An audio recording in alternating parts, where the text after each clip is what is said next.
Hello bachon, so let's understand the question. The cross-sectional area of a aorta, the major blood vessel emerging from the heart of a normal resting person is 3 cm square. And the speed of the blood flow is 30 cm per second. A typical capillary has cross-section area 3 into 10 की power minus 7 and flow speed इतना.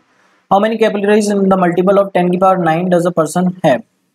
तो बच्चों यहाँ पर simply हम equation of continuity use करके question को proceed कर सकते हैं. यहाँ पर हमको जो कैपिलरी दे रखी है उसका एरिया दे रखा है, दैट इज 3 इंटू 10 की पावर माइनस 7 इन सेंटीमीटर स्क्वायर, और स्पीड दे रखी है इस कैपिलरी में ब्लड की, दैट इज 0.05 सेंटीमीटर पर सेकेंड.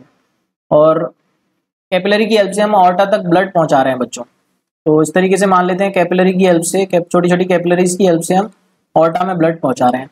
तो एन कैपिलरीज अगर हम यूज करेंगे तो बच्चों लिख सकते हैं N into area of capillary at velocity of capillary is equals to area of aorta into velocity of aorta.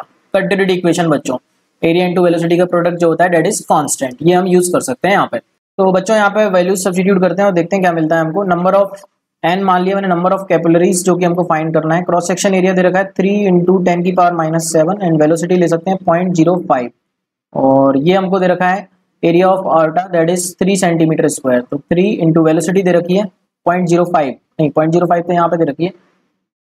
ये बच्चों कितना दे रखा है हमको 30 सेंटीमीटर पर सेकेंड. सो बच्चों यहाँ पर हम सब्स्टिट्यूट करते हैं तो कितना मिलेगा. ये AC हमको दे रखा है area of capillary that is 3 into 10 की पावर माइनस 7, तो ये सब्स्टिट्यूट कर दिया. वेलोसिटी सब्स्टिट्यूट कर दिया 0.05, और एरिया ऑफ ऑर्टा दे रखा है हमको 3 सेंटीमीटर, ये भी डाल दिया, एंड वेलोसिटी 30 सेंटीमीटर पर सेकंड, ये भी डाल दिया. तो इसको सॉल्व करेंगे तो एन की वैल्यू देख लेते हैं कितनी आती है. तो ये हो जाएगा 30 इंटू 3 90, 3 इंटू 10 की पावर माइनस 7, और इसको लिख सकते हैं 5 इंटू 10 की पावर माइनस 2. तो बच्चों 10 की power minus 7 and minus 2 will be 10 की पावर माइनस 9, जो कि ऊपर जाकर बनेगा 10 की पावर 9. तो ये हो जाएगा 90 इंटू 10 की पावर 9 डिवाइडेड बाय 3 इंटू 5. तो बच्चों ये 3 30 और 5 से 36 टाइम्स, तो 6 इंटू 10 की पावर 9 आंसर आया. इन द मल्टीपल्स ऑफ 10 की पावर 9 पूछा है, तो 6 is the correct answer. I hope you got the concept. Thank you so much and all the very best.